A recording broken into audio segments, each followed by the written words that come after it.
Hello and welcome to Morris Park. I'm Clyde Morris. Today I've got a little bit of a planting and repair kind of video. As you see, we've taken some old bird baths, old concrete bird baths, and planted our sempervivums in it. And they really turned out great. These old bird baths were kind of falling apart, wouldn't hold water anymore. That's kind of why we put them in there. They do have good drainage. This one has a hole right through the bottom of it. They were just old and falling apart, so we decided to use them for planters.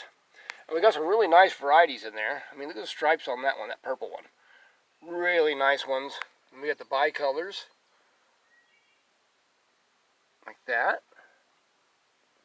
And even an arachnoideum in here. Now this one looks, this planting looks pretty good. But this next one, not so much. Now in this next one here, as you see, it's kind of broke up a bit. That polar vortex during the winter and the ice storm we had, the water got in some of the cracks of this one. This one was pretty cracked up when we used it and just pushed it apart. It is just totally disintegrated.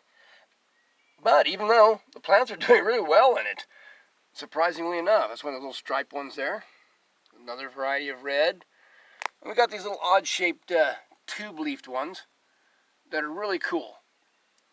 Now, what I'm going to have to do with this, I'm going to have to tear this down, and we're going to make another planting out of it. And in the middle of the planting, I've got a mystery plant, and I'm not going to tell you about it right now, that we're going to put in. Anyway, I'm going to show you what kind of soil I'm going to use here. Now, you're probably thinking I'm going to use some kind of special soil for this, but I'm not.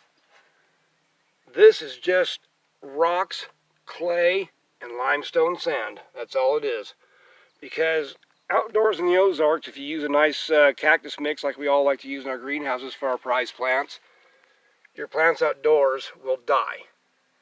I don't know if it just doesn't have the insulation value or what, but I've never had it work, and the way to go on this is watch what the old-timers do around here. I see the old-timers plant these sempervivums and stuff, and Opuntia humifusas, and other outdoor succulent sedums in old tires and old wash tubs and all kinds of things, and they live great. Why? Because they just dig the dirt out of the yard, throw it in there, and they put the stuff in there. And for the winters here, it works. Now I've given this one a little more drainage, but it's just pretty much rocks and clay. You can see this clay in there. See that?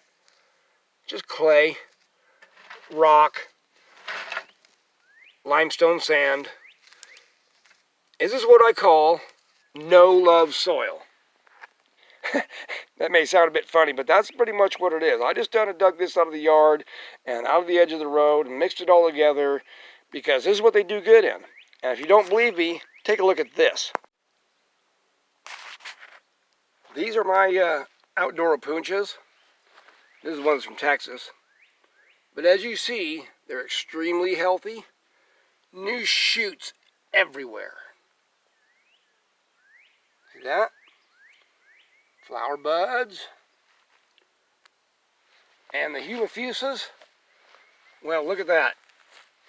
The amounts of buds and branches that are coming out on this thing is just unreal. And this is all planted in my no-love soil. And there's my new one from Drummond's, my new outdoor cactus, prickly pear or Opuntia. But see, they're all growing great. And like this imbricata up here, see all the new little branches? All because I use of this soil right here.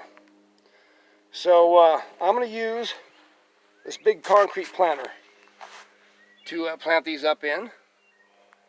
And I'll get this going, get it planted up, and show you what it looks like when I'm done. There it is, folks. All planted up. Nice concrete planter. And the mystery plant. And if you're watching this, thank you very much for this plant. This plant was given to me by Anna of Cactus Caffeine. And this is an Opuntia Pina Colada. It's a hybrid. And this thing will stand like 20 below zero from what my research says.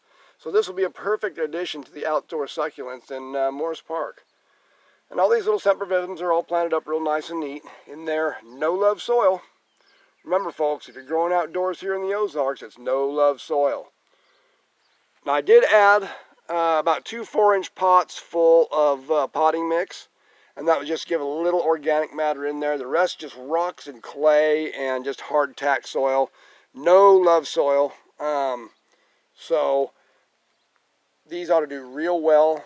As you can see, the sempervivums were already doing very well, even though their bird bath container had crackled to pieces and was totally disintegrated. They were just sitting on top of it, growing away. Little tube-shaped ones. Those are really an unusual variety right there. Yeah, very strange. I don't know the names of any of the varieties of these sempervivums. These were all bought out like Lowe's and places like that. Walmart. I think one little nursery that used to be way out in the country we had, this little country nursery. I think that's where we got the unusual variety, was at that little country nursery. I think it was Route 66 Flea Market is what they used to call it. Sold a lot of other stuff too. But anyhow, I just wanted to share this great bowl of outdoor succulents and how to plant them up. This is Clyde Morris of Morris Park. I hope you all have a good evening. Take care.